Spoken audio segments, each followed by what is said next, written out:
Live.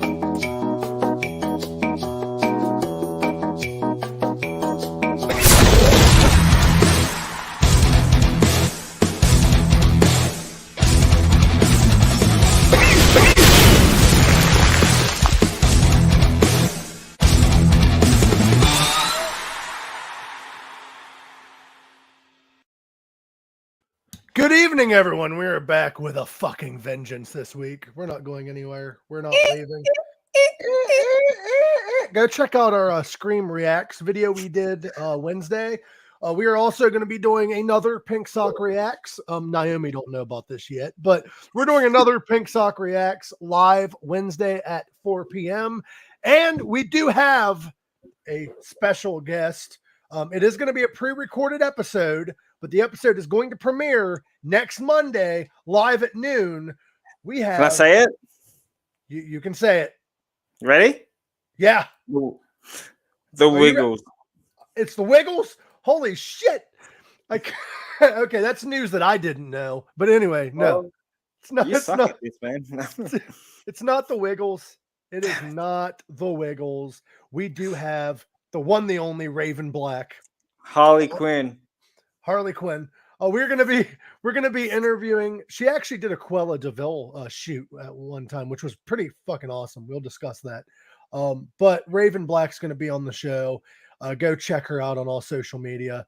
And it's gonna be a lot of fun. She's really talented, really sweet girl, and it's gonna be amazing. She's kicks ass. Her music is sweet. Go check her out on Spotify before watching the show. If you don't, we will find you. Yeah, well, Mike will all be asleep.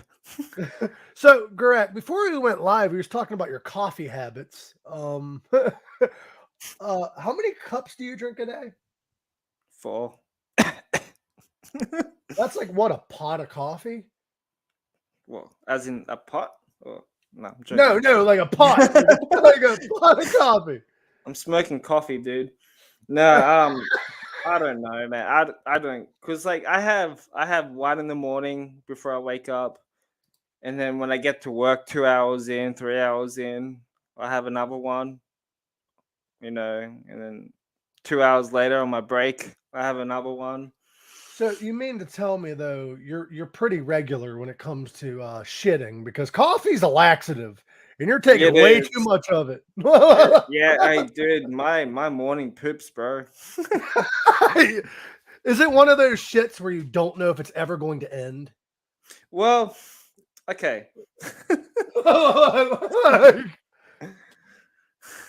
You have been warned, kids. Dude, it's like a missile. And all you hear is pink.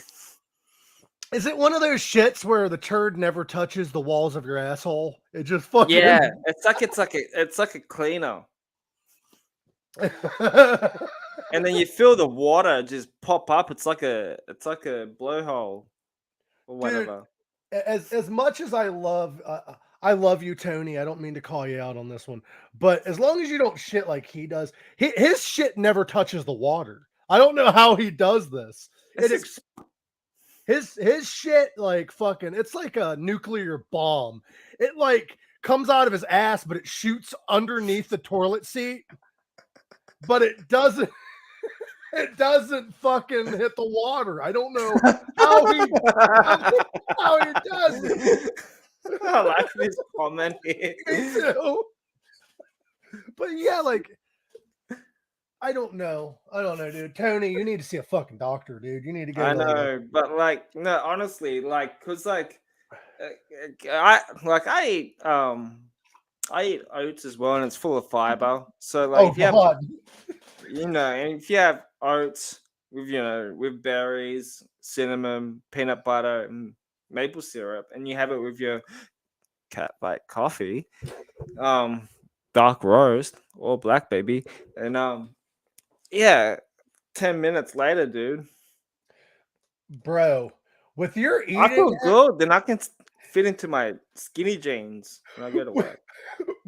With you work in skinny jeans, I applaud it. But with your eating habits and your coffee consumption, you either have the cleanest asshole ever or the dirtiest.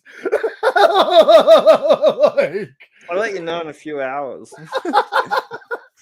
have you ever, like, I know this wasn't our topic of discussion, but have you ever taken one of those shits where, like, when you wipe, it's like you're like wiping a marker, like it never fucking stops, and you're just fucking.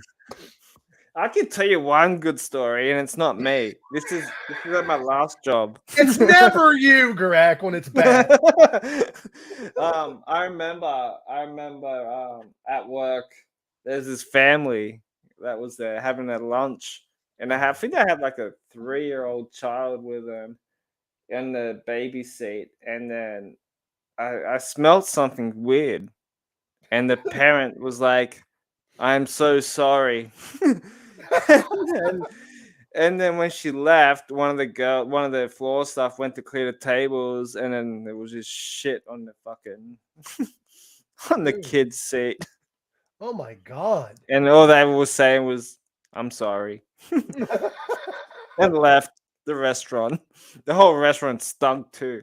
Oh my god, dude! They just dropped a baby shit bomb and fucking left. Yeah, ate the food and left. Oh my god, that is fucking beautiful, bro. For Yeah. anybody that is listening on Spotify or anything like that, you can come on over to YouTube, hit the subscribe button, hit the notification bell. I know about shits. And I guess we're talking about shits today. I mean, anything can happen on the show. We can talk about anything, I guess. But I'm glad to hear that you're regular. I'm glad to hear that. A regular shitter or a regular coffee drinker? Yes, I mean both. They're both the same, really. You just said the same thing. Like, yeah, but yeah, I drink like 4 cups a day, at least 4. that's not bad. I had a ex one time that would go through a fucking pot or two a day. And Yeah, like, do you weigh your coffee out? no, I'm not a psychopath, Greg. I just drink my coffee. I just put it in So the. do you put the whole bag into a plunger? Is that how Is you that what measure? you do? Is that how you measure your coffee? You take a fucking plunger and you're like, that's about a pot's worth. Yeah, you fill it up with water. It's like really thick. It's like a really thick, like caffeine milkshake. Ew. And you got like that massive, when you pour it in the French press and you get like that thick layer on top. Think of that, the whole bag, and it's like all like this thick. Well, when you said, do you measure out your coffee? I thought you meant like when I get the bag, do I weigh it to make sure there's that amount in it? And I'm like, Oh no. no, because I buy mine in like the beans, so Mhm. I measure it in a scale with the grinder. So I do 20 or 25 grams of coffee, blend it up, and then measure out 250 mils of water. See, I used to use a measuring cup, not a cup, but a measuring spoon, and I used to measure out like how much for a cup of coffee, how much for a pot. But anymore, like I can just eyeball it, so I just kind of like pour it. Yeah. Well, I told you about the coffee that me and the guy that work with think about doing. Yeah, yeah. Go ahead, tell the people what your plan Yeah, is. I want to give a shout out to Connor. He kind of looks like 80s George Michael slash the guy from Calabrese without a beard though. Which guy, Um, Davey? no, the singer. Is it Bobby? I thought it was Davey Calabrese, the one that we had on the show. No, Bobby, the guitarist. Oh, okay. Davey's the drummer. You said without a beard. Yeah, but like I whatever. Shut up. Anyway, yeah. So Connor and I thought about doing a cold brew coffee, but with horse semen. Dude, I think So I shout don't out to think Connor. I don't think Jackie meant that comment towards what you just said. You're fancy with your coffee. We have too much to drink. Yes. So When I horse mean semen, too much to drink, it's coffee. Well, like, come on, dude. Like, what's horse that? semen Is it infused Cooper coffee. Luwak coffee? That one that's like cat shit. Yeah, and there's also you have the coffee that's made from elephant shit. Yeah, well, why not horse semen? I mean, I'm gonna look up the health benefits of horse semen. There goes my search fucking Yeah, it's history. like 50 grams of protein. And maybe 20% calcium. I just looked up. Dude, that could be the creamer. Okay, horse semen. I can't find any health benefits because nobody's trying to drink or eat it. So you might be the first person. I mean, honestly, let's think realistically. Okay, people do drink and eat weird shit, so you'd probably have a market for that. Yeah, and like we might do like two different types of coffee, like the cold brew. So the cold brew one will have kind of like this, and like the like dark roast one would be me like this. Hey, if you have a decaf, it has no horse semen in it. And I'm not selling that shit, dude. I'm not taking up my day time trying to get good horse semen for my coffee. I can see the fucking commercial with you jacking off a fucking horse into a cup. I have to wear a shield though. Wearing a shield and you're wearing a glove, and people are like, "Is this like animal abuse?" No, the animal loves it. And you're sitting there like jerking off a fucking horse. What has this show gone to? Oh my god. I'm just saying that what we discuss at work on my break. Hey, I just came up with a new thing to say, and this is gonna catch on. I swear it will. Naomi, you're gonna start saying this from now on, and you too, Gorak. You know, people say like when something's bad, they're like, "Oh man, that sucks, dick." I'm sorry to hear that. Licks puss is the opposite of sucks dick. Like you can no, hear me out. No, you could be like, "Oh man, that licks pussy. That's awesome. I'm proud of you," and give him a high five. It's a great thing. How do you like I give high fives to my kitchen staff when we do a really good job after a fucking busy service, but I'm not giving a high five to that. That licks puss. Fucking high five. Come on, dude. We say sucks dick. Why can't we say licks puss? Yeah. How do you plan on making this horse semen coffee? I don't know. I'm gonna have to team up with AC on that one. Okay, we'll have to have AC on again and see if horse semen coffee is practical. It'd be a new creamer. You're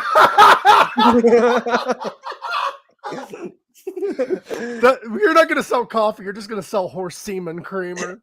Yeah, sterilize it. Honestly, we were going to talk about something on the air, and Naomi was interested in hearing about it. And I don't think this is it. I forget what we was going to. I think we was going to talk about something. I just want to see her reaction. No, she's okay. Hey, Naomi, could you remind us what we were going to talk about before we went live? I was just typing it. Starting to talk about legalization of. Okay. I got it now. Yeah. I got it now. Okay, we're gonna get serious real quick. We was talking before we went live, and we was discussing if I ever like got into politics, because a lot of popular people get into them. I'm not popular by any means yet, but if I get to that point, would I run for politics? I'd never win, because I believe. Hi, Dan. I know a lot of people don't believe this, which is fine. But I believe in the legalization of all drugs, because the war on drugs has been a fucking failure. And also, if you legalize it, you're taking fentanyl out of the drugs. So there's no chance of like overdosing on fentanyl or being laced. You get clean needles. You get to buy it in stores instead of from a shady person. It lessens it lessens crime. It frees up our prisons. The only person that person is hurting is themselves. Well, I just came up with this. Hash omelets. What do you reckon of that? Hash omelet sounds really good, actually. Yeah. You can make edibles out of anything, though. Yeah, but hash omelets, like, think of it. It's going to be like an egg mixed with a bit of butter, a bit of salt, a bit of pepper, and a couple of ounces of the green stuff that you guys smoke. And well, you'd have to turn it into the butter. Because if you take dry herb, I'm getting scientific with you. If you take the dry herb, it won't do anything. It has to be, the THC has to be activated through heat or caught on fire or whatever. So if you turn it into a butter and cook it in the food, then it will activate the THC, making it work. Oh, you can make garlic bread. You can. I've had edible garlic bread before. Oh, really? Oh yeah, you What can was make that like? you can make anything into edibles. What was garlic bread like? Edible garlic bread was interesting. The way they made it is they have garlic. They have something called cannabis butter. It's butter Yeah. that has cannabis infused into it. What they did was they took that butter and they added garlic to it, so it had the cannabis flavor. So you still tasted the weed, but it was still really good because the garlic kind of counteracted with it. Yeah. So it was actually pretty good. I've Or you also can had do like a cannabis soup. cannabis soup. You can do that. Yep. Put the oils in it. You can take the Oh, tincture. dude, I'm gonna open up a cannabis cafe now. Dude, I would actually help you with that because I'd love to start a cannabis cafe. I've always wanted to start a cannabis cafe and a cannabis coffee joint. Yeah, Dan, a lot of people are like that. A lot of people love to hit the bong, they hit a pipe, they smoke a joint, whatever. Yeah, that's big. Yeah, that's what we do here in Australia. Yeah, I mean, I'm old school too, but I like to dabble in edibles too because edibles are fun because they're one of those things, and I know you don't indulge in that, Greg, but if you ever come to the States and you want to, you know where to find me. In your But pink sock. yeah, in my pink sock. But edibles are a different kind of high, and a lot of people like Dan prefer to smoke the flower and stuff because the high hits quicker. Edibles is a different kind of high. It doesn't work for everyone, but the people it does work for, it's a stronger high. But edibles take about 40 minutes to an hour, some people 2 hours to start working. So you're sitting there. The old school running joke is edibles don't work until you start talking shit on them. Yeah. Like 40 minutes pass, and like, this ain't sure. Have you seen me taking that before a busy dinner service at work? See, some people can work on it because there are smaller milligrams of edibles. Yeah, and then like serving the customer on the till. Hey, man. Guys look pretty. Can I touch them? I want to touch you. I love the smell of coffee and tea in the morning. Me too. I love the smell of coffee. I also love the smell of like eggs or sausage cooking, eggs, like all that shit. The problem with edibles is you sometimes forget. You do. When I had pot brownie one time, I ate it. I ate like a piece of it, and I had the brownie sitting on my counter in my bedroom watching TV, and the edibles kicked in, and I forgot I took them, and I'm like, oh, I was high as shit, and I'm like, fuck, I got the munchies, and my dumbass ate the rest of the brownie. I'm like, oh shit. Well, this is gonna be a fun night. I reckon like hash protein balls will work good too. Yeah, hash protein. Oh, dude. Yeah, for some people, okay, I would like to state that marijuana for a lot of people, they will take it every day, and that's pretty much their normal, which is fine, because not a popular belief, but how many people do you know takes vitamins a day, herbal medicine a day, pills a day to help them cope with their mind and shit? Marijuana needs to start being viewed as, I mean, a lot of people call it a drug, but people don't want to recognize it as being a positive facet in a lot of people's lives to make them function normally like any other drug does. The human body is meant to consume natural ingredients. We all can agree on that. Marijuana is a natural ingredient that our body was meant to consume. And for a lot of people, it helps us act normally with our minds because a lot of people have mental health issues, and marijuana helps with that. Yeah. There's a lot of people that use it too. Yeah. I mean, I'll admit I smoke it recreationally as well as medically, but there's no harm in that. I would rather have somebody get high as shit and be out and about buying food and shit than somebody who's an alcoholic drunk stumbling around a Walmart. No, that's true. And yeah, a hit a morning helps.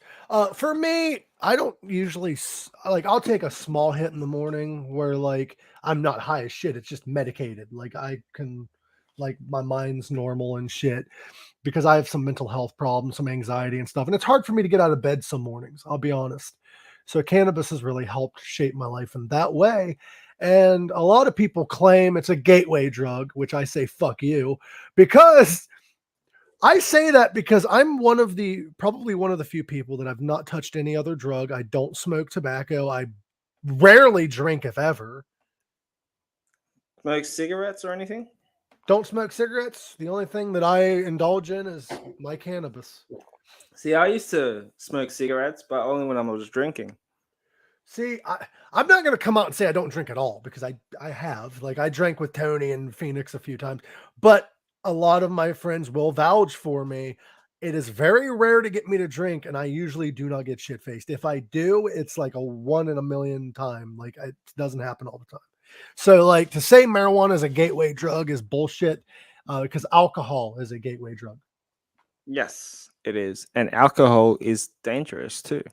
Yes. I would rather somebody, and I'm not condoning driving while intoxicated. Don't take this the wrong way. But I would rather somebody get high, not stoned out of their mind, but high, and drive a car to the local store than get drunk and drive to the local store. The worst thing that could happen when you're stoned behind the wheel is fucking, man, when's this stop sign gonna change and say go, man? And you're sitting there for like 20, 30 minutes. Like, I don't condone it though. Don't drive while high. I mean, there are some people, like, if you're medicated but you're not like unable to function, then maybe you can drive. But there has to be a limit and a level. Yeah, because I know people that can smoke a little bit and it don't do anything. It's just like taking a fucking like antidepressant. So that what's adds. what's your view on vapes? On vaping? I vape. I'll be honest. Most of my consumption through cannabis nowadays is through vaping. Yeah, it's really big in here now too. But the only thing that really bugs me is you see 16-year-olds doing it now too, and it's not really good for them. Well, the reason why I prefer vaping cannabis, I will not vape nicotine because it's just as bad as cigarettes, if not worse. But the reason why I vape cannabis is because I can easily smoke it in the house or I can smoke it outside and nobody really can smell it. So it's kind of more of I'm more worried about other people. Like, I don't want people to be affected by my smoking. That's why I can never smoke tobacco, because I think it's very inconsiderate to smoke in a house with other people there or to smoke outside near people. So I'll take a hit from my vape pen. You can't really smell it. It doesn't bother anyone. So that's why I do that. I would rather take edibles though, if they're easier to get a hold of. I would also, because it's healthier for you. I will smoke bud like outside and shit, like when nobody's around. Yeah.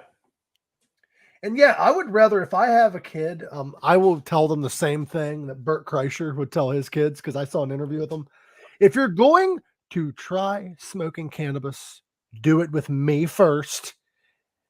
And if you're given an edible, only try half. Like, that's good advice. The thing is I never really had much of a rebellious phase when I was a kid. Like, I didn't start smoking cannabis till I was like 18 or 19. But certain kids have that rebellious stage, and most do. They're going to do it anyway. Wouldn't you rather them be safe while doing it? Yeah. Like, I'm not condoning it. But isn't vaping really bad as well? Well, and smoking cigarettes, or smoking, from what I've been told, it's not the vaping itself that's bad. People that are vaping nicotine, and this is why flavored nicotine is banned in most places. There's an ingredient in the flavored nicotine that causes popcorn lung, which is basically a lung condition where when you breathe, it sounds like popcorn is like it's like popping noises and shit. It causes lung problems. Now, when you vape cannabis, that is different from what I've understood. You are breathing in basically the vape of the oil itself. And the way that the flavor is extracted to the cannabis is through terpenes, which is all natural, as opposed to artificial flavorings that is put in cannabis products. Yeah. Have you, I don't know if you guys had this in the States, but have you seen like in some restaurants how they have like this big fucking pot thingy and you sit around a table and you smoke into the pipe? Oh, a hookah. Yeah. You guys have Hookahs. that there? We have hookahs. We have hookah bars and stuff here. But yeah, we have it here too. But with hookahs, that's tobacco, and that's not good for you because I believe I don't know the full science behind hookahs because I don't mess with them, so I don't want to try to pretend.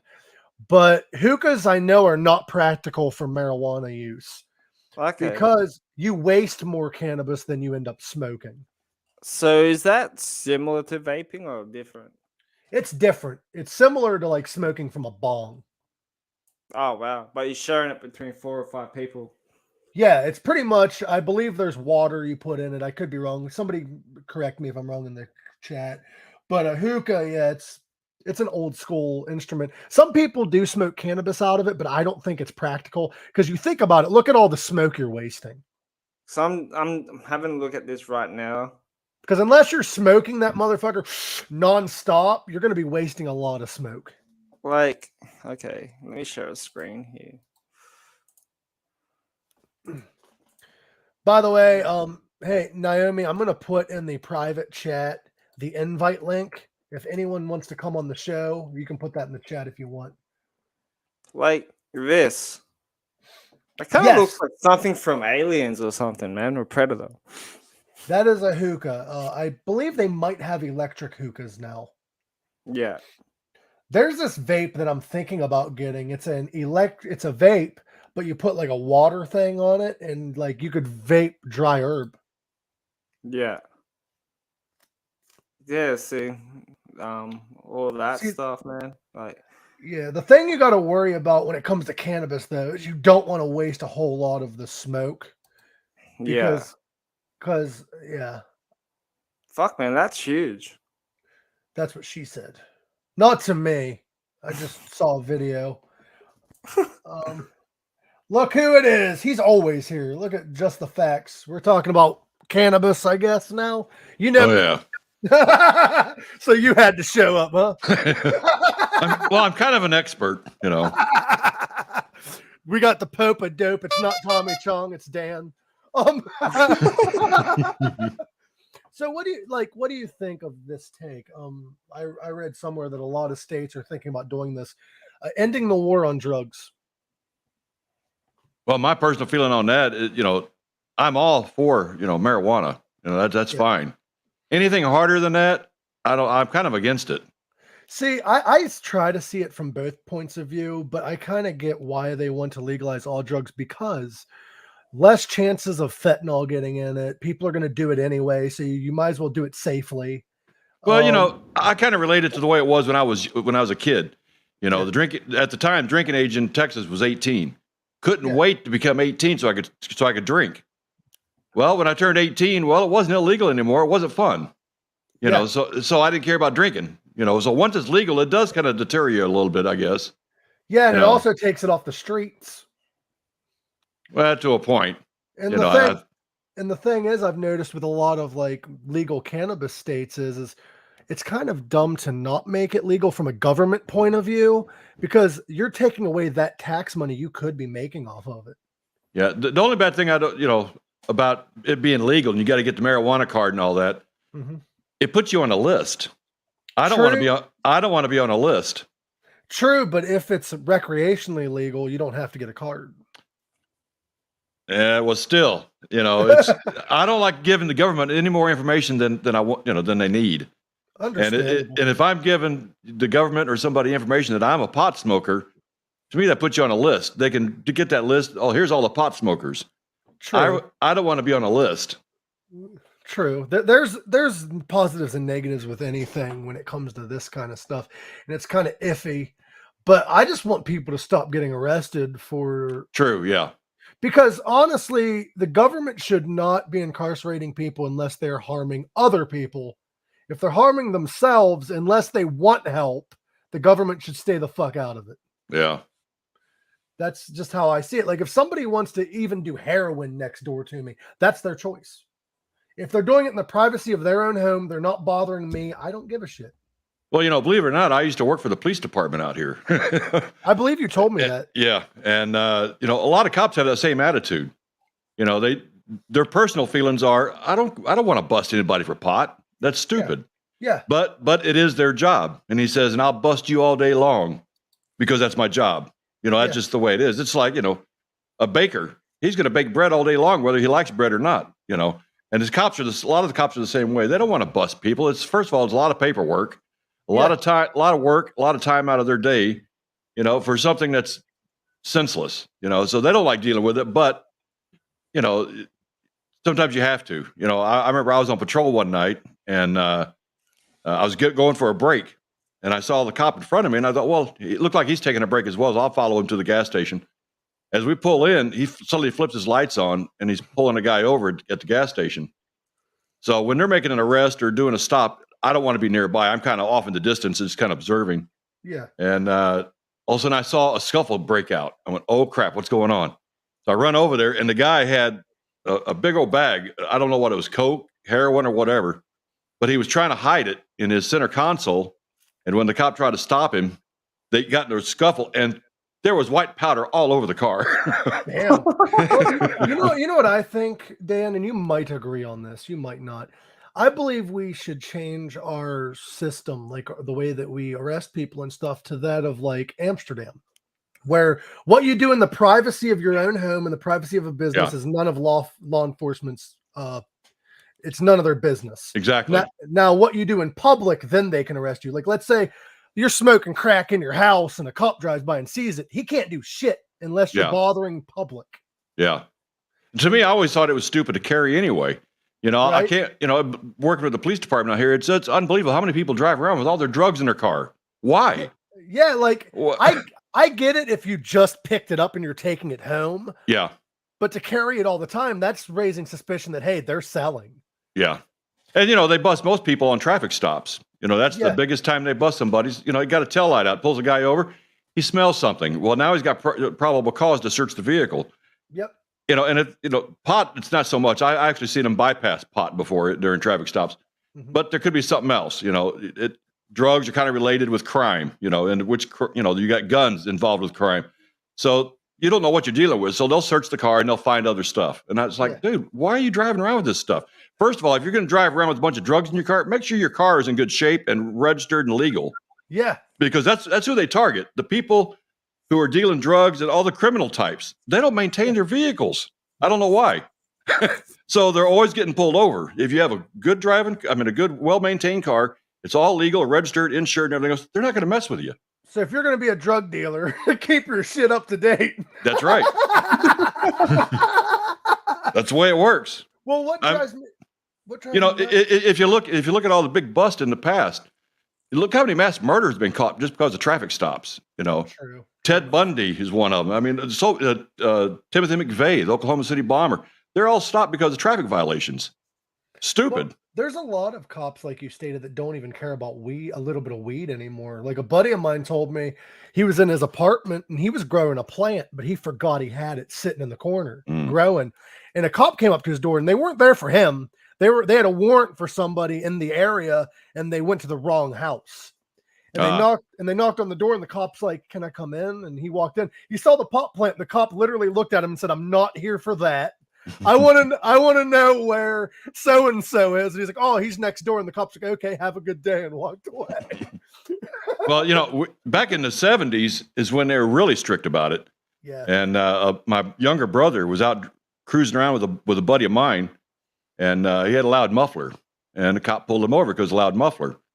Well, the guy was on probation for marijuana, being busted for marijuana before. He was on 6-month probation. And if he violated that probation, he's going to jail. He's got an ounce of pot in the console. My brother had no clue that it was even there. He was just out cruising around. Uh-huh. Well, as the cop was pulling my friend over, he's supposed to be wearing glasses while he drives. So he reached in the console and grabbed his glasses and put his glasses on. Cop asked him, said, I saw you fumbling around the center console. What were you doing? He goes, well, I was getting my glasses. I'm supposed to be wearing my glasses when I drive. He goes, all right, get out of the car. So he got out of the car, went to the console, found an ounce of pot, Damn. And so my brothers and the cop held it up and said, what is this?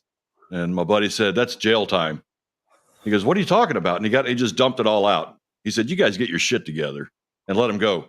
And that was in the 70s. That was very odd that something like that would happen back in the 70s, because back then they'd throw you in jail and forget about you. It's really weird though, and to talk about why weed's illegal.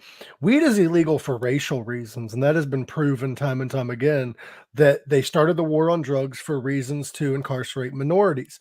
And if you look at it realistically, it makes sense. Look at how many Caucasian actors and musicians and shit rarely got busted for pot other than Willie Nelson. Yeah.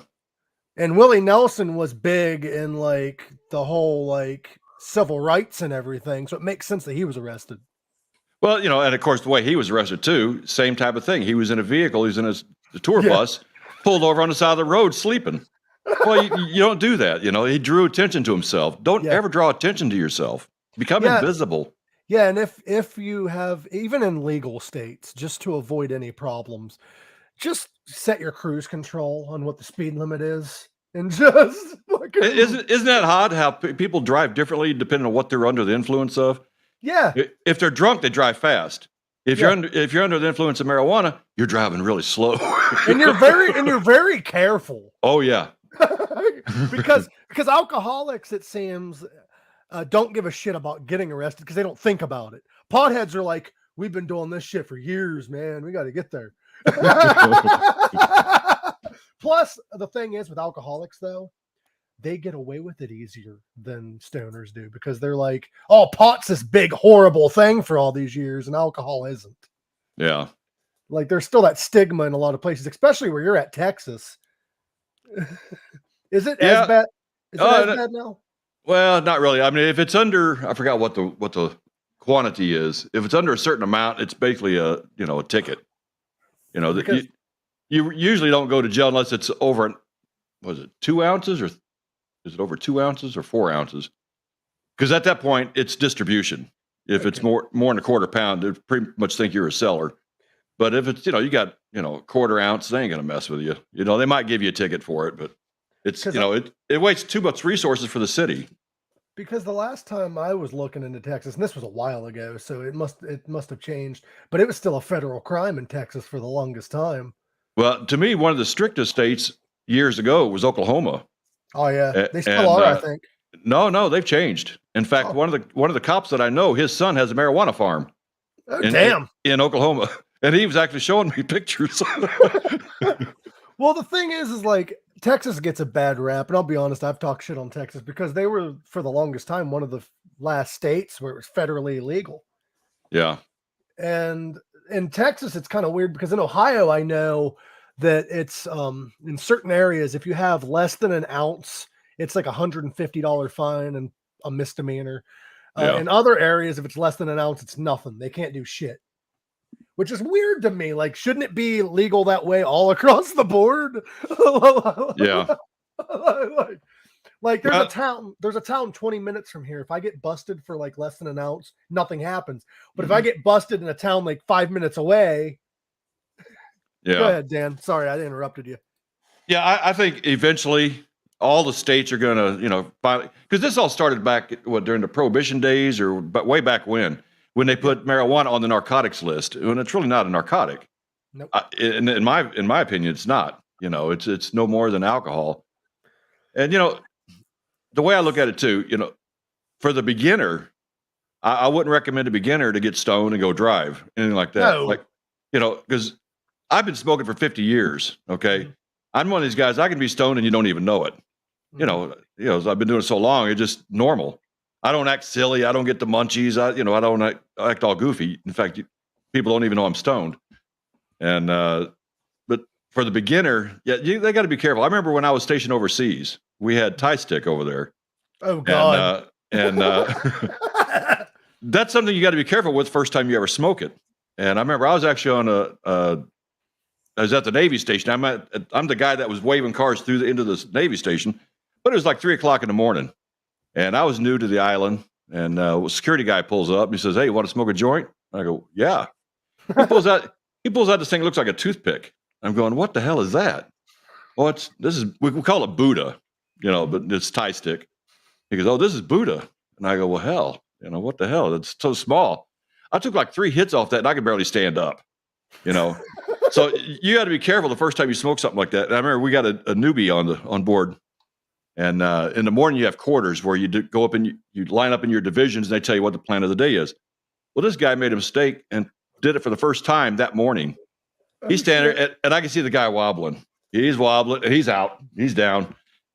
So you don't try something new like that unless you're in an environment where you're not going to get busted. For those that don't know what Thai stick is, it's famous. It was actually famously in Cheech referred to. It wasn't in it, but it was referred in Up in Smoke. It's Tide stick. Yeah, but it's actually Thai stick. Yeah, Thai. But they called it Tide stick, and they're like, "What's Tide stick, man?" And Cheech's like, "That stuff tied to a stick." But it legit when you get it, it's rolled up cannabis. About 8-9 inches long, probably about as big around as your thumb. It sounds like he's promoting his OnlyFans over here. And it's wrapped it's wrapped with like thread, to hold it on the stick. Yeah, and it's also got, if I'm not mistaken, cannabis oil wrapped around it. I know back in the 70s, I think they used to use I forget what they used to use, but sometimes they did use a hallucinogen and shit on it. Well, a lot of times it was soaked in opium too. Yeah, that's what I was gonna say, opium. But it's tied on a stick. And do you smoke it while it's on the stick, or do you remove the stick then? No, you just break it off the stick and then roll a joint from it. You just break, instead of having a bag, it's on a stick. Basically. I've never had Tide stick. I've heard of it. I know out west some dispensaries sell Tide stick, but it's dipped in cannabis oil instead of opiate. And what's odd, that stuff is so strong, and after a while your body gets accustomed to it. Mm-hmm. You know how much to smoke. Well, I was over there for a year and a half. That's all I smoked for a year and a half. And it has a different smell as well. And you can tell that some of these, this is back in the 70s where you could actually fly with pot in your bags. And some of these guys would fly over to Guam and they'd have stateside pot with them. And you could smell it. Oh, that's home. Let me smoke it. You would never get off on it once your body is used to the stronger stuff. And once I came home from Guam, came back to Texas, I thought smoking with my friends.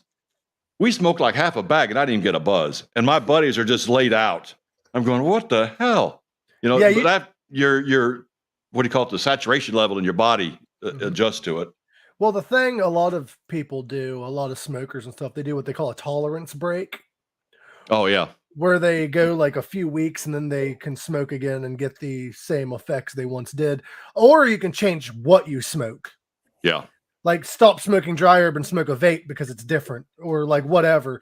But for some people like you can smoke and be productive. I can do that, but it has to be certain strains that I'm used to smoking all the time. Like I can't just switch to a really strong flower and then be productive all day. I'm not going to be crisp at all. Yeah, yeah. I'm going to be like, whoa. Because I got some stuff one time when I was out in Arizona and I'm like, I'm all right. Smoked it. I wasn't productive all day at all. I was watching movies. I was giggling. I went into the Walmart with a buddy of mine. He drove. And Walmart's a great experience when you're high because some of the people that's in there. I always had it. When I was younger and I first started smoking, I used to get the paranoid feeling. And I hated that. It's weird. I would get that when I was living in Ohio, which I live now. But when I'm living in Ohio, I get that paranoia when it was illegal, like highly illegal. But like, out in Arizona, my paranoia was pretty much gone because I know nobody's going to bust into the house and arrest me and shit. I know nobody cares. The only paranoia I really got in Arizona one time is because I had an edible that was a little too strong, 600 milligrams. Oh. I didn't know at the time until I ate the whole fucking Nerds Rope and read the back of it. And I'm like, this is going to be a fun night. The paranoia wasn't like, oh my God, they're out to get me or anything. It was more of a, maybe I'm too high and I might not be able to go to work tomorrow kind of thing. Well, one of the first times I ever got high, I was at a friend's house and spending the night over there. And we go out in the backyard. We're smoking a joint. All of a sudden, it came over me. Somebody wants to kill me. Somebody is hiding in the bushes with a rifle. And you get to, oh my God, let's get the hell out. Damn. I did not like that experience, but I remember I ate 2 pumpkin pies that night. I mean, that might have caused it. Yeah. The thing is about that makes cannabis bad, though, is the fact that it makes you eat everything in the goddamn house. Well, to be honest, I don't really get the munchies that much at all from it. Not at all. Maybe when I was younger, but I don't really get that now. To me, once I get high, I want to do something. I want to do something constructive. Is how I look at it. That's how I am, but it depends for me on the different strains too. Like if I smoke like something that's like stronger, then yeah, I'm gonna eat the whole fucking house and watch movies all day. But if it's like something weaker that like I'm used to, then yeah, I'm good. Getting back on the topic of coffee, are you a coffee consumer, Dan? I drink 1 cup a day. Gorak over here, he shits normal. He drinks about a pot a day, and then he eats oats. Oh yeah, he's pretty regular. Yeah, I'm a regular coffee drinker. Well, I drink too much of it. So what's your favorite coffee company, Gorak? Not to put you on the spot. Oh, Catfight Coffee. How about you, Dan? Do you have a specific? No, I've been drinking coffee most of my life, but it's never been nothing fancy. I just drink Folgers. I do recommend Catfight. Just get 1 bag and try it. I remember my wife used to order online a lot of this different flavor coffee, and I don't know, Folgers is just my go-to. The best part of waking up is Folgers in your butt. I mean, cup. And what I'll never something I'll never understand too. Like my daughter's a coffee drinker, constantly going to Starbucks all the time. Paying $5-6 for a cup of coffee, really? I can buy this big thing of Folgers and get like 300 cups for like the same price as 1 cup from Starbucks. Yep. Or if you want to buy a really good coffee, go to Dunkin'. It's the same coffee fucking Starbucks has for cheaper. Starbucks is pretty overrated here. I've never been, but like I've heard stories. It's very overrated. I was out in Hollywood back in 2007 when we inducted Dimebag into the Rock Walk. And so we're walking down Sunset Boulevard and everybody wanted to get some coffee. Well, there's Starbucks right there. And I'd never been to Starbucks before. And I go in and I just wanted just a hot cup of coffee, and I'm looking at this menu and I go, I don't even know what language they're talking up there. I just want a cup of coffee. So I told the girl, I said, I just want a hot cup of coffee. So she called it by some name. All right. Then they finally call my name. I get up there. It's ice. There's ice in it. I go, who the hell puts ice in their coffee? To me, I got to drink my coffee before it gets cold, let alone put ice cubes in it. I go, what do you got to do at Starbucks? Get a regular cup of coffee. Nothing fancy, no whipped cream, no flavoring, just coffee. Straight black. Yeah. And they call it grande. They got to, how about just call it large? I saw this movie where this guy goes to Starbucks and he commented on that. He's like, venti means, he said venti means large. And then he started going through all this shit. Tall means large. He's like, you're stupid in 3 different languages.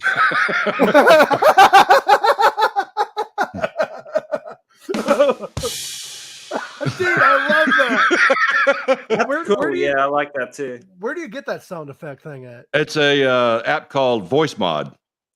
Can you send me that? You can probably just do a search for it. It's all over the internet. Just download it on your computer. And they also got a remote where you can put it on your phone, where your phone talks to your computer and you can just do it remotely here. Dude, that is fucking cool. Or like outside for me right now. You also got some pretty cool stuff on here too. Like, now how about this? Now how about this? Now how about this? Now how about this? Let's see. He's confused and echoing. This is awesome. Could you imagine if you're like high and you start doing that? Dude, I want to imagine it. Hearing echoes, man. Well,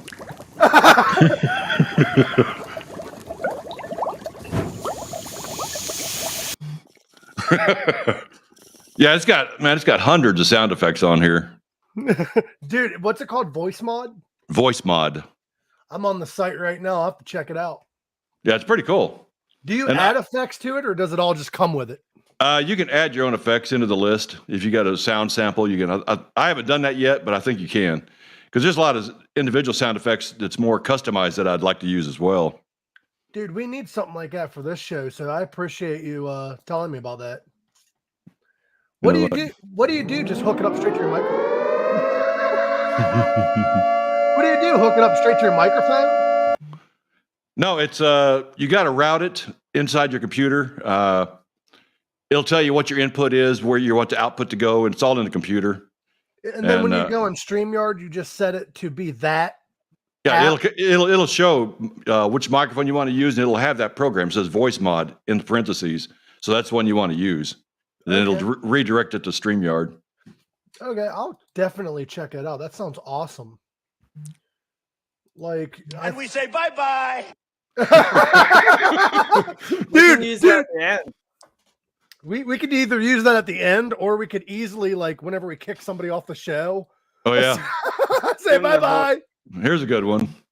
I'm gonna come.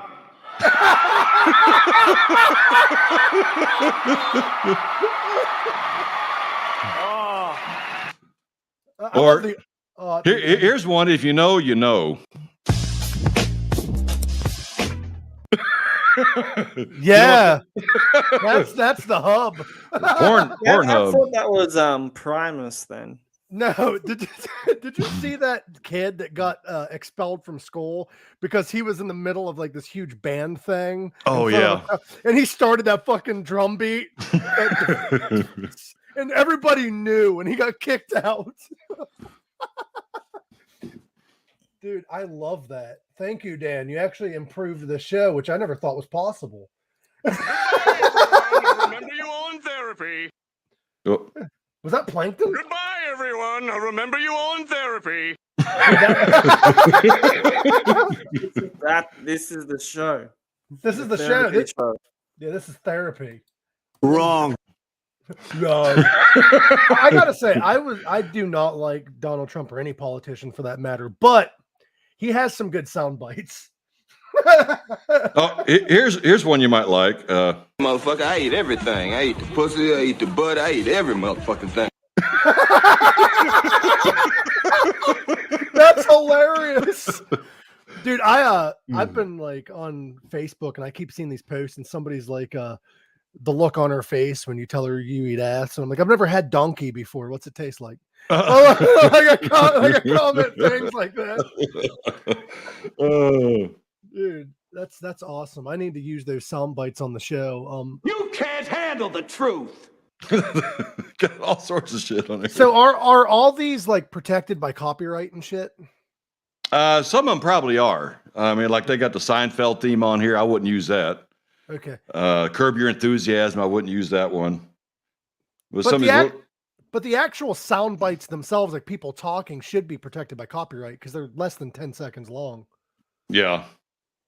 See what else I got on here that's cool. That's the sound my dick makes when it gets hard. Boing. When you pop the pill. Oh, by the way, Dan, you're a big metalhead. Are you familiar with Raven Black? I don't think so. Check out their music. She's going to be on the show. It's not going to be a live episode. We're going to pre-record Wednesday. It's going to premiere though on Monday. She's really good. She's a metal singer. She does like the growls and everything perfectly. She's awesome. Check her out. Like growl. Like like to be honest, I'm not into the growling thing. The growls. Oh, come on. Now, you listen to Pantera. They got some growls in there. That's not like they're doing now. They were actually saying words of growling. Oh no, yeah. You can hear what she's saying. Yeah, in Pantera, he was growling, but they actually had words. Now all I hear is rah, rah, yeah, rah, yeah, I don't know. She's not like that. You can actually understand her lyrics. She's more as promoting festivals too, one of my things was too, for a while there, maybe they're still doing it. I haven't looked in a while, but these new bands come up with a name, some odd name. And the font is so bizarre, you can't even read your fucking name. I go, if I can't read your band name, I'm not hiring you. Come on. Death metal bands are the worst for that shit. I can't stand that. It's like, just tell me who you are. You can make your point somewhere else, but if nobody can read your name, what fucking good is it? Well, now on Spotify, you can read the lyrics of death metal band songs now. So you can actually know what they're saying. So I do that with Cannibal Corpse sometimes. It's always good to have the lyrics because a week ago I went out and I recorded a band. It's probably the world's best AC/DC tribute band. And what song were they singing? Where are they? I forgot what. They're from Dallas. They're from Dallas. We got one here in Australia too. Well, actually, the lead singer for this band, the name of the band is Back in Black. Okay. And when Brian Johnson was getting ready to step down because of his hearing loss and everything, they needed a new singer. So they started, auditioning a bunch of singers. They specifically asked for this guy in the Back in Black, and he jammed with AC/DC for 5 hours. But then Brian decided to come back, and and this guy, the singer, is so good. He sounds just like Bon Scott, and he sounds just like Brian Johnson. It's like, how is that possible? He sounds like both. No matter what suit it is, his voice changes. Now he sounds like Bon Scott. Now he sounds like Brian Johnson. It's like, wow, that's amazing. That's cool as fuck. I gotta say though, he didn't get as much credit as he deserved, but Axl Rose did do a decent job when he was in AC/DC for that tour. What do you think? Yeah, Dan? That's right. That's right. I do. Yeah. I vaguely remember that. Yeah, when Brian first left the band, they had Axl tour with him. Yeah, that's right. Yeah, and they were actually singing songs that they weren't going to be playing live ever. Yeah, and then they did them. Like Axl did a better job in AC/DC than he did in Guns N' Roses. Come on now. I saw Gunners a couple of years ago at Sydney Cricket Stadium. Oh yeah, but that was after the AC/DC tour. He started doing better after he went on tour with AC/DC. It was really good. Dan, since you love death metal logos so much, have you booked this band yet? Bush?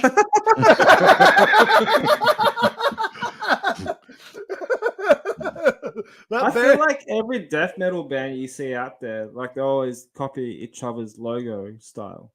Yeah. Yeah. Like, is that copyright?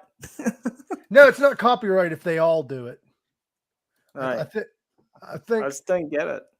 I actually asked a guy one time, he had a logo like that, and I'm like, so where at in this mess is your band's name? Yeah. And he actually had to show me. He's like, oh, it's here. I'm like, God damn, it looks like a fucking tree just fell apart and landed. It's a maze puzzle. Like I think this motherfucker was promoting his band in Arizona when he was out there because I saw a tumbleweed that went by that looked just like him. They're a little mobile band. Dan, have a strong point here. It's like, yeah, love your music, just don't know who the fuck you are. Yeah. See, I love all types. I try to love all types of music. I'm not that big into country, but like death metal has a weird spot in my heart because I get why bands like Cannibal Corpse makes it so you can't understand their lyrics because their lyrics are really fucked up if you read them. But their instrumentals are awesome if you are into more instrumentals than lyrics. Because Cannibal Corpse is more of like a thrash metal type instrumentals, but then you have the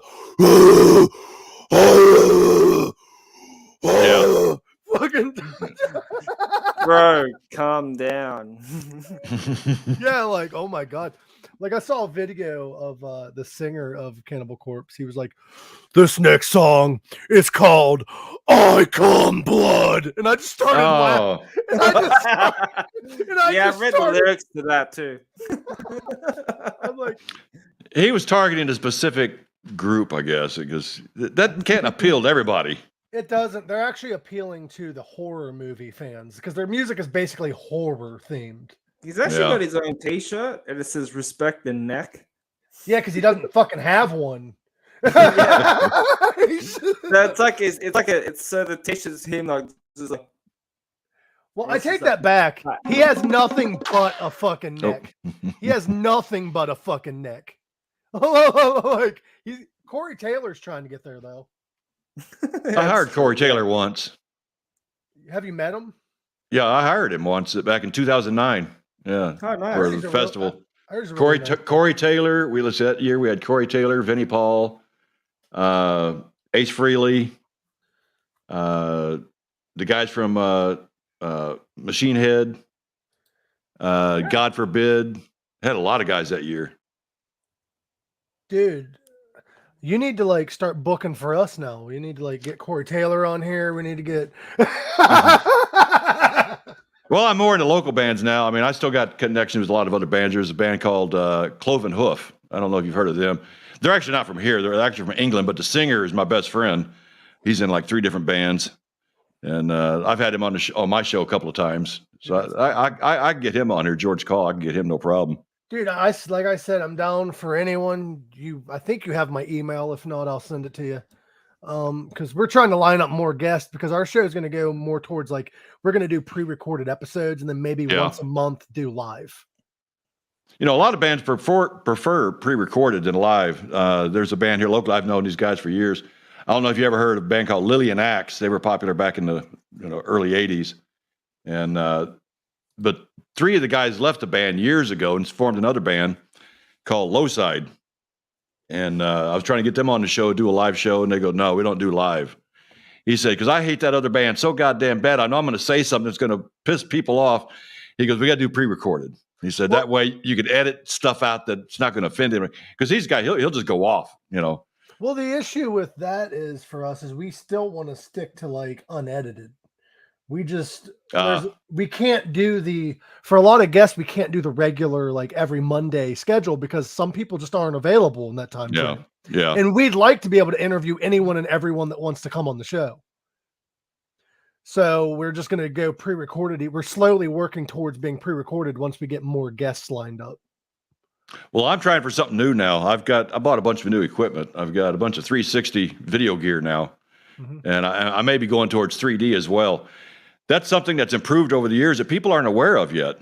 And how much technology has improved. I mean, how cool would it be to have a 3D live concert streaming? Of course, you got to wear the headset for the time being until they improve that. But I was amazed how well that technology's come along. And Didn't Kiss do that? They may have, because they're always on the cutting edge of everything new. Circus tour, I believe, and it was in 3D. That is one of the coolest things. I bought a 360 camera back in 2017, and I wasn't really excited about it because the resolution was really blurry. Well, they've improved it. They've improved it since then, and along with the technology of viewing it. And of course, my son, my grandson, they've got the things, and I looked at it once. Yeah, it's pretty cool. But I really got into it here lately. I mean, that technology is unbelievable. The 3D, it's like those guys are standing right there beside you. I mean, it's, and I what's better than, the next best thing to be in there is seeing the 3D, So what I've been thinking about doing is doing like 360 concert where you look around all around you. I've already done that a couple of times and it works out well. But the next level is 3D 360, where, but right now I'm concentrating when I do 3D, I'm going to concentrate more on the 180, what's in front of you, not so much behind you. Because who's going to watch the no stage behind you? Like, let's look at the grass. Yeah. The only good thing about that, you can see the audience reaction, so that's about the only good thing about the 360 part of it. With the 180, you're focused more on the band. But so that's what I'm working on now. Once I get this 360 down, which I pretty much have now, 3D is the next step. And I'm going to start hitting a lot of these bands up, doing interviews with them, do live shots or just pre-recorded concerts, in the rehearsal hall, interviews at the rehearsal hall in 3D. It's going to be pretty cool. And I think once technology improves a little bit on the way you view it, I think that's the big hazard, the big holdup now, because, the Oculus, that's like $300, to buy the Oculus headset. So once they improve it and make it smaller and lighter, which they will, it'll get better. So I want to be on the ground floor of that. So that's what I'm shooting for. See, that's the thing with all of this is it's just so damn expensive. Yeah. I had a VR headset. It's one of the cheap ones you put your phone in, but they had this thing where it like lifted you off the ground. You could like look down and it tells you how far up you are and shit. Oh yeah. And you can go up into space. Nope. I made it to about 500 feet. I'm like, I'm good. Yeah. Some of the apps they have, I've got one of the apps is called, the International Space Station. And you're in the International Space Station, and it looks like you're really there. It's unbelievable how realistic that is. And you're literally just floating around, and it fucks with your head, man. You're kind of getting the dizzy feeling. Then you get the option, let's go for a spacewalk. Boop. Now you're outside the space station. And it's look cool. You're looking around. Wow, this thing is huge. Then you look down and you see the Earth. Oh my God, man. It's I've seen similar to that. Yeah, but on the cheaper scale. And it's fucking awesome. I love VR. You know, it'd be a good thing to do, Dan, too. What's that? Do a 360 VR stand-up comedy shows. Yeah. Yeah. Anything that's on stage, just about anything that's on stage, you know, because you're bringing, it's one thing to watch it on 2D flat screen. And you go, well, that looks pretty good. Put you in the fucking seat. Put you in that other dimension. You're right there with them. It's unbelievable. You know, the first time I saw one, was probably just a few weeks ago. And I saw the VR before, the VR 180, VR 360, you know, that's pretty cool. But when you do 3D, I look and oh my God, there's somebody standing right there beside me. Literally, they look like they're right there. You'd almost touch them. And you know, the 3D adds something to it. You know, it's almost you know what that would help with too? Like having something like that, like have a live concert and have a live 3D and shit if you can. Because it's for people that have like social anxiety, it can get them ready to like actually go to these events. And people that otherwise wouldn't be able to be there can actually be there, whether it be health problems or whatever. It opens up a whole new realm of like how to experience live shows. Yeah, and you got a front row seat. Yeah. You know, better than a front row seat. Would you be able to do something like that 100% live though? That's what I'm looking into now. I know 360 you can do live. I'm just not sure about 3D. 3D is a little bit touchy because you really don't want to move the camera. You get the better 3D effect with the camera is, you know, stationary and not moving at all. Because once you start moving it, the 3D effect kind of moves with it. You just want to keep it nice and steady. 360, you can walk around. 360 is much more stable. I did a video the other night. We got a big entertainment complex out here called Grandscape. We got the second largest Ferris wheel in Texas, you know, right here in my backyard just about. And what you do, you put a little camera on top of a selfie stick. You extend it, and I just put it on my shoulder like a rifle. I'm just walking around. And the camera is designed where it records all 360 except for the bottom of the camera. So the selfie stick looks invisible. So it looks like there's a drone hovering over me, following me. That's cool. It was just bizarre. It was pretty cool.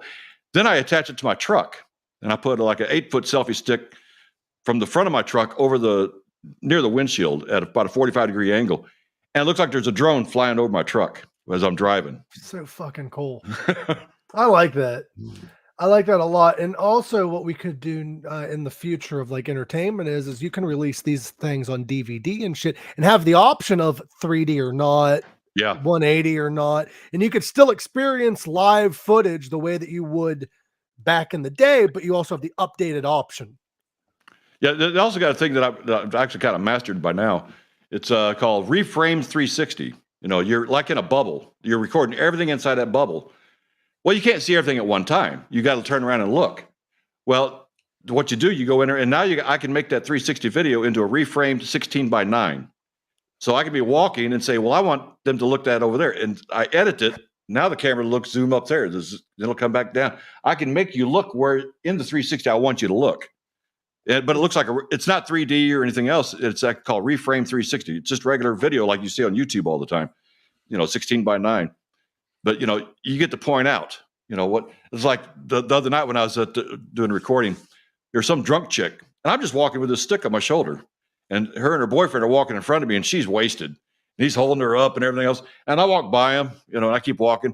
But when I got to the editing process, I said, I'm going to follow those people. So I zoomed in. I'm watching this drunk couple. They have no idea I'm recording them, you know. And I followed them all through the complex, you know, and they have no idea they're being recorded. I'm just a guy with a stick on my shoulder, you know.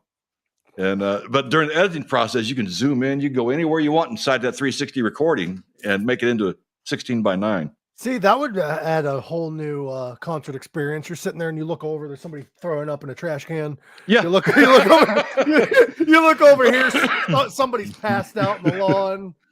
You get to go over the pit. Well, I'm going to have a lot of fun with it. What was you? Did you attend the Ozfest that had the fire pit? Did you happen to be at Ozfest when that happened? Did you hear about it? No. It was I believe Pantera was performing at Ozfest that year, and somebody actually started. That was the in big 2000. Yeah, the 2000. big ass fire pit. I didn't know if you attended any Ozfests or if you was at that one or not, but Oh yeah, I actually worked with Sharon back in 2008. The only Ozfest they had that year was here in Frisco, Texas, right next door to us. And she heard that I was putting on the Ride for Dime on Sunday. Now Ozfest was on Saturday. She goes, "Yeah, we heard about your ride, and we want to know if you could do the same thing for Ozfest." And said, you get a ride together, and everybody in the stadium will be. The concert won't start until the motorcycles arrive, and then the concert will start because during about halfway through the concert, did a tribute to Dimebag Darrell, and they wanted to incorporate my ride into it, so I did. And she promised me, that I had full control of the third stage. I go, well, hey, that's kick ass. And that she was going to donate enough money to put my organization at a whole nother level. She didn't tell me the amount, but the number I heard was $30,000. I go, that's cool. Well, as time went on, suddenly I saw she's booking bands on the third stage. I go, what the fuck's up with that? I'm supposed to have control of the third stage. Next I knew, the third stage is totally booked up. Went ahead and did the ride, and she stiffed me. She didn't give me a penny. And so that answers my next question. Is Sharon as big of a bitch as people say she is? Well, let me tell you what she said when she didn't give me any money, the donation. She said, we didn't become millionaires by giving our money away. I go, what? But in the long run, it worked out okay for us because we got a lot of publicity about it. And 2009 was huge. So, we didn't get anything financial in 2008, but in 2009, it helped us publicity wise. I mean, it was huge. That's when we had Ace Frehley and all the other rock stars. See, I love Ozzy, but like his wife, I've heard so much bad shit about. Yeah. Like stiffing Bob Daisley for fucking 8 years. He wrote all that fucking music and never got credit for it. She's a tough businesswoman. Like you really think Ozzy, no offense to Ozzy, but a man that can't play a musical instrument wrote all the songs on those albums? Yeah. No, that isn't what happened. We know that Bob Daisley, Jakey Lee, Randy Rhoads, they all wrote that shit. And we also, a lot of people are suspecting that this is just a rumor, and I hate to like start drama and shit, but the rumor mill is that the reason why Randy Rhoads got songwriting credits on these albums because Sharon was sleeping with him at the time. Oh, yeah. Before Ozzy and Sharon got together, it was Sharon and Randy Rhoads. Oh, I didn't know that. Yeah, and then Ozzy and Sharon became a thing again. What was the age? What was the age difference between those two? I guess must not be too bad. No, because if you think about it, this was like the 80s. They were still young back then. But yeah, that was the rumor. I don't know how true it is, but like I've read that her and Randy were a thing at one time, and then Ozzy and Sharon recollected or whatever. I don't know what their relationship history was at that time, but they got together and they ended up married after Randy died.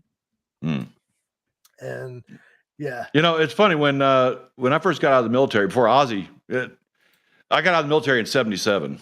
And Black Sabbath was still around back in those days, the original Black Sabbath. And of course, then Ozzy left a few years after that. Then we had the big concert here in Texas called the Texas Jam. It was every year in the Cotton Bowl. Well, Ozzy was there one year, and that's the first time I'd seen Ozzy since he was with Black Sabbath in 1976. So I had to check him out. And I think Blizzard of Oz was that I think it was Blizzard of Oz had come out, and and I see Ozzy on stage, and his hair was kind of short. It was about shoulder length, and he didn't have a shirt on, and I see all the tattoos on him and everything. I go, and plus he was a little chunky. He was a little chunky back then too. And they're playing Crazy Train, and he goes, "Let's go fucking crazy!" And he pulls his wig off. He's bald headed. I had no idea. I had no idea he had shaved his head. Yeah. To add a little insight, because I've read his books and shit, the reason why he was bald during that tour is because he didn't want to tour, so he shaved his head bald, and Sharon made him tour. Made him wear that wig. Yeah, well, no, I think he chose to wear the wig for a couple shows, Oh. but he toured the rest of the tour completely bald. But I don't think that was the Blizzard of Oz tour. I think that was a tour after that. I can't remember what year. It was like I know it was at the Cotton Bowl, so it had to be late 70s, early 80s. So 82 was when 82 is when Randy died. 80 was the Blizzard of Oz tour. And then you had 81, I think, was the Diary of a Madman tour. You know, it may have been later because you know what? When I saw him, it was Jakey Lee. Randy Rhoads wasn't there. It was Jakey Lee. Randy died during the Diary of a Madman tour. Maybe that's when it was. He got replaced by not Jakey Lee. Jakey Lee didn't come into the band until 82, I think, or 83. That was the time frame I saw him first time as Ozzy. So that was Black Sabbath. That was around Bark at the Moon. Yeah, I think that was it. Yeah. Yeah, that was Bark at the Moon tour because that's when Jakey Lee came into the band. He was actually when Randy died, he replaced Randy with what's the guy's name? Hold on. Brad Gillis, who did the album Speak of the Devil, which was a live Ozzy album of nothing but Black Sabbath covers. Brad Gillis, that rings a bell. Brad Gillis was short-lived in Ozzy. He wasn't really on an album, but he's the guitarist of Night Ranger. That's what I was about to say. I thought that name sounded familiar. He's the guitarist of Night Ranger. He that was during, I believe, when he wasn't in the band, or might have even been before the band was around. What year did 79? So yeah, Night Ranger was around, but he ended up leaving Ozzy to pursue Night Ranger more, I guess. But yeah. Was Night Ranger the band that Ted Nugent was into? I don't think. I could be Night Ranger. Night Ranger, and there's another band, Damn Yankees. That's what it was. He was not in Night Ranger. Okay, he was in Damn Yankees. That's what it was. Yeah, Night Ranger's the band that did Sister Christian. Yeah. Ted Nugent was in Damn Yankees. He was also in. He was in a lot of different things. But yeah, Damn Yankees was the super group he was in. You're thinking of Jack Blades of Night Ranger, who was in Damn Yankees with Ted Nugent. That's what it is. Yeah, I knew there was a connection there somewhere. Yeah, but yeah, Night Ranger is a very underrated band. Like if you go back through and listen to their music, Sister Christian is far from their best music. And it's crazy to think about because there's a lot of bands like that. Like Alice Cooper, for instance, School's Out. I honestly do not like that song because it gets so much love when he has so much other great music. Yeah. Like Night Ranger is considered to some as a one-hit wonder, and that kind of pisses me off. Well, you know, that's the song "School's Out." I mean, that appeals to every school kid. Yeah. You know, that's I think why that was so, because I loved it when I was a kid. And it's hard to believe Alice Cooper's just a few years older than me, because I remember being in like 8th grade and listening to Alice Cooper. I was thinking, man, he must have been like out of high school. He was, when the band started making it big. He was like, I'd say 18 or 19 when they started. Yeah. Because I know I've been listening to him since I was 13. Mm-hmm. And was it 4 years later? Yeah, it's just to me, when I looked at these rock stars when I was a kid, to me they always seemed way older than me. Now that I'm old, it's like, wow, they're just a couple years difference. That's kind of me, because like I used to watch, whenever I was a kid, I'd watch these cartoons and I'd think of the parents, or even regular shows, and think the parents are really old. And then now that I'm almost 30, I'm like, they're the same age I am now. It's like, a TV show, All in the Family. There's an episode there where Archie has a birthday, and he thinks he's an old man and everything. He turned 50. That was 15 years ago for me. And to me, Archie always seemed like an old guy. But do you think it could be because of modern medicine and skincare and shit just makes us look younger than we did before? No, I don't know if I look any younger. I mean, I don't know. I haven't seen you that much younger. But we are living longer, in most cases. Because it used to be, man, back in the early 1900s, man, you were dead by the time you were 55. What are you talking about? You were dead by the time you're like 30. Yeah. By the way, Alice Cooper was 22 years old when his album Easy Action came out, which was his first commercial success. 22. What year was that? 1970. 1970. Okay, I was 13. Yeah, that's about right. I was 13. Yeah, he was 22 when Easy Action came out, which was the album that featured Mr. and Misdemeanor, Shoe Salesman, Still No Air, Below Your Means, Return of the Spiders, Laughing at Me, Refrigerator Heaven, Beautiful Flyway, and Lay Down and Die Goodbye. That was when he was starting to gain traction. His first actual huge success was Love It to Death, which he was 23 when they released it. That was the one that had one of my favorite albums. Yeah, it had Caught in a Dream, I'm 18, Long Way to Go, Black Juju, Is It My Body, Hallowed Be Thy Name, Be My Name, sorry, Second Coming, Ballad of Dwight Fry, and Sunrise. I mean, he's about 74 years old then. He is 73, I think.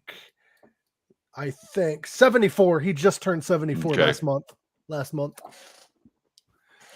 February 4th. He just had a anniversary too. He's been married to his wife for, I believe, 40 or 50 years. I'm like, damn, what's the secret, dude? Like, shit. I was married for 43 years, and I tell you what, it doesn't come easy. You got it. It takes a lot of work to make something last that long. Well, his thing is he takes her on tour with him. Well, that's the best way. I think that'd be the best way. I don't understand these wives that stay at home because, I know for a fact, when I went on the road with the band, anything goes, hell, she's, 8 hours away. She doesn't know what's going on. Well, the thing with Alice is he ended up dating and marrying somebody who worked with him. She was his onstage dancer when they met, and when they got married, she just stayed in that position and just toured with him. The nurse Rosetta that's on stage with him all the time, that's his wife. Okay. Sometimes it's very rare, but sometimes it's Calico Cooper, his daughter. And I say very rare because not from experience, because I don't follow them on tour, but from all the times I've seen him, it was only Calico like once. And then he had another woman that played her. I forget her name on another show. Tiffany Lowe. Yeah, Tiffany Lowe. It's not always his wife, but his wife is almost always on tour with him. Now she has, yeah. She's a professional dancer. What better person to have on stage than your wife, who's a professional dancer? And it takes away any of the temptations that come with the road too. Like, I guess, like they say, don't screw around where you work, but in that instance, it works. Yeah. Unless you're a rock star, there's no rules when you're a rock star. I'm looking at my different voices here, my new voices. Can you change your voice? Hold on. It's working here. There we go. Can you say, Luke, I am your father? Luke, I am your father. Dude, that is so cool. Oh, by the way, this one coming up. This one's called Crazy Clown. I'm a crazy clown. I mean, that's not far off from who you really are. Timmy Barnes just said, wake up, Gorak. Yeah, it's like it's 4:30 in the morning here now. Oh. Well, we're probably going to cut it off soon. Go ahead, promote in whatever voice you want. Your Ask a Dan, whatever you want to talk about. Let me bring it up here. That's what she said. There's some cool ones in here. Cartoon Woman. What the hell's that? Yeah, promote all your shit like that. You make a pretty one. Trying to find a good one here. Gorak, is there anything you want to promote while he's looking? You do those guitar covers. When do you post those? When I get time, once a week. The last guitar cover I done was Hunter's Moon by Ghost. Bro, you're really good at promoting yourself. You're sitting there like, it's not that good. I just play guitar riffs whenever. Yeah, Bit of this, bit of that. You know, I was jamming through a bit of Goldfinger. So I got a question though, Gorak. With your guitar in the back laying the way it is it safe to assume you cuddle that at night? Hey, we got background music from Askadan over here. Let's see if Dan's ready to promote.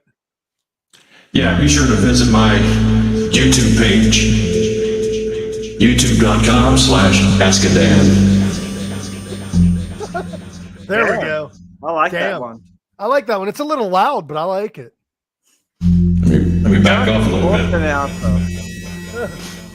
Is there a way to adjust the volume on those? There is. Let me see. Because I feel bad for our listeners that have headphones on. Is that any better? Yeah, a little bit. Yeah. Okay. This is my scary sound. It kind of scares me a little bit. I'm terrified. Hey, tie.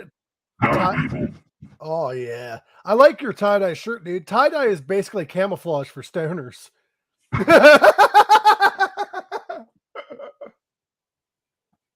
Oh shit! So go ahead and there we go. Go to Dan's channel. Yeah, now I got this shirt. 3 years ago? No, 2 years ago. It was the 50th anniversary of the Louisville Pop Festival, which was on the same circuit as Woodstock. Woodstock was up in New York. 2 weeks later, it was here in Louisville, city right next door to me. And it was just as big as Woodstock, but it never got the attention as Woodstock did. And so we had the 50th anniversary 50 years later. Was that the Pop Festival or Pot Festival? Probably a little of both. What was that called? The International Texas Pop Festival 2019. That was 50-year anniversary.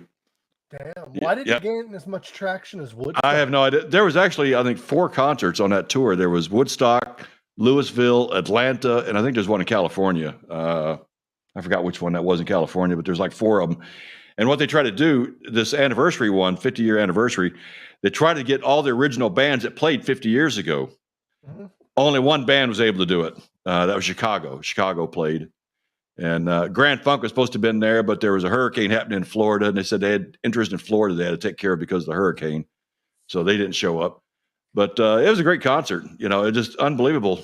You know, you go back to that site, which was next to the lake, and it was just a big open field. It's all apartments and condos and shopping centers now. And right next door used to be the Texas International Motor Speedway. And the lineup's better than what Woodstock was. I thought so. Led Zeppelin. We had Zeppelin. Mm-hmm. And also honorable mention, the Nas was there, which is weird because around that time in 1969, Alice Cooper had a band a few years prior called the Nas, and they had to change it to Alice Cooper. The Nas, that wouldn't be Nazareth, would it? No, just the Nas. Okay. The band, Alice Cooper's original band name. Well, no, I don't think it was the first one he had, but Nas was the name of them. And due to the other Nas existing, he changed it. Mm. So that's an interesting thing. But yeah, they had Nas. They had, who else was at this festival? Janis Joplin. B.B. King. You know, I wanted to go to that concert so bad. I was only 12 years old at the time. And I saw it on TV that they were talking about it. And I told my dad, I said, I want to go. He goes, you're not going anywhere. Yeah. Another honorable mention, it wasn't the same era by any means, but the Moscow Peace Festival. Hmm. You remember that one? Where was that? It was in Moscow. Oh, Moscow. Okay. It was organized to fight the drug war in Russia. It was headlined by Ozzy Osbourne, Motley Crue, and Scorpions. Didn't Metallica do that as well? No. Metallica played the I don't think it was the Moscow Peace Festival. If you want to see, would have been a different one. If you want to see a good concert that came from Moscow, look at what was it called? The Monsters of Rock in 1992 or 91. Yeah. When Pantera played there. Oh my God, that concert! But when Pantera was on stage, there was something like 750,000 people at the show at that time. All during the weekend, I think like 1.5 million people total showed up. You know, Yeah, that And- was the festival that Grak's talking about. Metallica was there too. Yeah, Metallica, That's when the Pantera. riot happened, I believe. Yeah, and it shows you, the security they had at that Moscow concert. Those Russian cops, I guess they are, with batons just beating people on the head, you know. Yeah, that was the other Moscow festival that he was talking about. The one I was referring to was the Peace Festival that Ozzy played at. What year was that? 1989. Oh, that was actually before. That was when the USSR was still in power there. Yep. It was designed to promote world peace and establish international cooperation in fighting the drug war in Russia. It was basically an anti-Soviet Union festival. Hey, can we go? Am I still on the single shot here? There we go. Yeah, I had it set up because I was looking up the festival lineup. But yeah, they had all kinds of shit. But Ozzy Osbourne played that night, and so did. It was a 3-night festival. It had Skid Row, Gorky Park, Cinderella, Motley Crue, Ozzy Osbourne, Scorpions, Bon Jovi, and Jam. It was pretty interesting. They also, I think, the Who might have played there too. Yeah, they don't have concerts like that so much anymore here. Big, except for are there any major festivals happening anymore? I mean, there are. There is Rock on the Range, which is now called Sonic Temple. Danny Wimmer controls most of the major festivals in the United States. If you want really big festivals, though, over in the UK and shit, they still have festivals like that out there. Yeah, like Donington. Yeah, and also they have Wacken Open Air, which is Germany. It's a huge German festival. They also, I forget what festival it is, but there's one in Canada, I think. One year they had Slayer and Snoop Dogg on the same night. There's a picture of Kerry King next to fucking Snoop Dogg, and they're like, we never thought this would happen. But yeah, they do festivals like that, but it's very rare in the United States. Yeah, I went to one of the first ones here in Texas at the Texas Jam, 1978, and I learned a lot of lessons from that concert on what not to do and how to be prepared for these big concerts. I'm at the age now, I'm not going to go to a big concert anymore. I'm done with those. Although I did go to the Stones back in November. There was like 40,000 people there, but that's not a festival, though. No, that just but still being around 40,000 people in the middle of a pandemic, I was a little concerned, but understandable. A lot of people don't realize that Woodstock happened during a pandemic. That's true. That's true. It happened during a pretty huge pandemic too. It's funny. It's funny as a kid. I don't remember that. I don't remember that pandemic. I remember I've read about it now, but I don't remember what was going on. I was thinking, I'd like to look at some of the stats on that, compare it to what we've just gone through. How bad really was it, and why did the government react differently this time than they did back then? Because I didn't even know about it. I think it's easier now to spread awareness like that because of the internet and shit. Yeah. Back then, it was kind of hard to spread the information that quick. Yeah, if Walter Cronkite didn't tell you about it and you didn't read it in your morning newspaper, it didn't exist. Right. I'm trying to find out because it was the pandemic that we're talking about is the 1968 flu pandemic. It's H3N2. It was an influenza A virus. But I don't know what the cases were like compared to this one. So we can talk about viruses on another episode if you want. Yeah. That's kind of a touchy subject on YouTube as well. So it is, but I'm not spreading any information. I'm just stating what the numbers actually were. Yeah. The difference is too, how did they count the stats back then too, versus how they count the stats nowadays? There's a lot of things to look at. Yeah, it's easier to get accurate numbers nowadays, it seems too. I don't know about accurate. Yeah, but it's more easy to spread like change of information and shit like than it is now. That's why there's so much information out there. Back then it was just whatever the news told you. Now you can go online and find various. That's true. That's true. Like, you know what I mean? It was easier to pull the wool over our eyes back then than it is now. Yeah, but it's also a double-edged sword because there's a lot of shit online that you think might be real, but it's not. Yeah. Yeah. And people believe what they want to believe regardless of what things say. I know what I've done over this whole pandemic thing. I've taken all the information. I don't care if it's misinformation, true information, brought it all in, and I made my own decision. Yeah. You know, one piece of information didn't change my mind. I had to bring it all in, look at the evidence myself, and of course, talk to my doctor and make my own decision on the thing. I didn't, just because one political side said something and the other side said something else, I didn't go by that. I took it all in and came out with my own answer. Well, I had people hating on me because I didn't get vaccinated. Now it's coming out the people that are vaccinated are still getting sick and dying. Mm. And I'm like, I mean, it's damned if we do, damned if we don't. Don't judge people based on their own personal choices. Yeah, I know. Of course, I got my first shot is when my wife was critically ill. And they told me, you know, you need to get the shot because if you bring that virus in, it'll kill her. And we can't give her the shot right now. So, you know, we got to, what's it called? Herd immunity.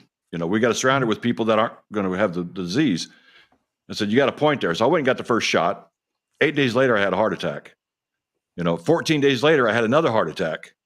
You know, I'm not saying it was because of the virus. You know, I was under a lot of stress because my wife passed away and everything. But the timing is so odd. You know, then when they said, well, you know, now you need the booster, I said, you know what?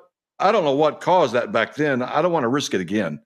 You know, and I've already had COVID, the Omicron. I said, you know what? I've had 2 shots. I've had the Omicron. I'm going to back off from the booster.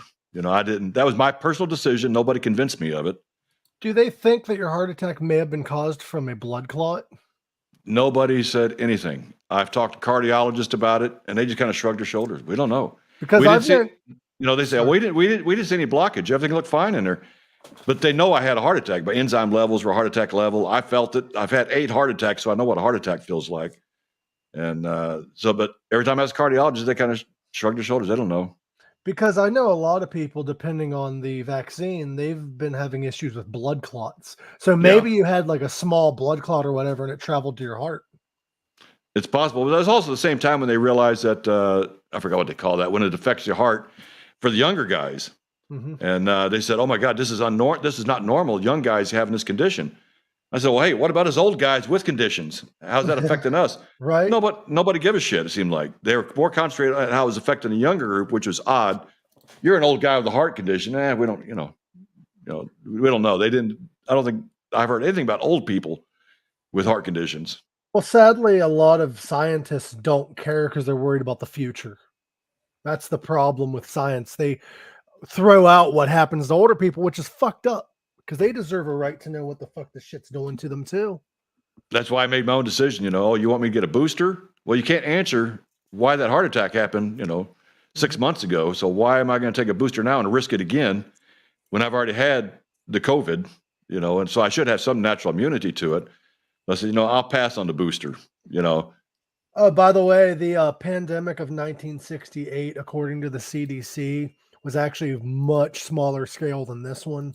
Only 100,000 estimated Americans died from it between 1968 to 1970. Oh, wow. Which is a lot less than even if you make up the population difference, it is a much smaller scale. Aren't we close to 1 million here in the United States now? I think we already surpassed that. Due to this war that we might be going to, they're not really public. I know. You got to search. You got to search for the information now. Which I'm not saying that that's a conspiracy or anything. It's just people have one-track minds. Yeah. We have had 2.67 million cases, 37,608 deaths. 37,000. 37,608 as of this year. You must be looking at a county or a state. I don't know. Oh, Belmont County. Yeah, that's just one county. I'm looking up deaths by United States, and it popped up my county. Hold on. United States, we're at 970,000 deaths. It's up by 83 deaths as of yesterday, and there's 79.6 million. It's up 8,000 as of yesterday. which it's still climbing, but like it's weakening itself from what I've heard. Yeah, and supposedly there's another variant coming. Yeah, Omicron, from what I heard, is like doesn't last as long and isn't as strong as the previous variants. Yeah, when I had it, the Omicron back in January, it lasted about a week, and it was like the flu, if even that. It was like a bad cold, mild flu. See, I got COVID before Omicron came out, and I was sick for 2 weeks. So, and the thing is too, maybe the Omicron to me was not as bad because I was vaccinated. I don't know. I have no idea if that really helped or not, but I don't know how doctors figure that out though, because if you haven't had COVID before, how can they tell you if you wasn't going to get that sick now that you're vaccinated? It's always easier to say, "Oh, it could have been worse." Yeah, but you don't know. Yeah. Now the thing is vaccines are great because if they work the way they're supposed to, because there are vaccines that have eradicated viruses and have caused things to be less severe. But if you're still getting sick, then you need to change your fucking ingredients because it's not working. But anyway, go check out Ask a Dan on YouTube, youtube.com/Ask a Dan. Are you available on any other social media platform? No, just YouTube. Just YouTube? You're not on Facebook, Instagram? Well, I'm on Facebook too. Yeah. Facebook and YouTube. But they have to send you a friend request? Yeah. And I've got that kind of tight on Facebook, so it may be difficult to get hold of me on Facebook. But just look up Dan McNew. Okay. Well, Dan. Or Ask a Dan. Well, Dan, we're going to get out of here because it's good. It's closing in on the 2-hour mark, which I can't believe it. I can't believe it. These shows are so fun that I lose track of fucking time. Next week, you won't be able to join us because we do have a pre-recorded episode, but maybe the episode after that. Okay. We'll be able to bring you on here again. We do plan on setting up. We're changing the format of Pink Sock slowly. So there's going to be like some pre-recorded episodes, some still live until we get enough guests to just be live once a month. But thank you, Dan. You're amazing as always. I enjoy having you on. You're always welcome on here when we don't have a guest, maybe even if we do have a guest. If you have any questions for Raven Black, anyone, please send them to me by tomorrow because we do have her pre-recorded Wednesday.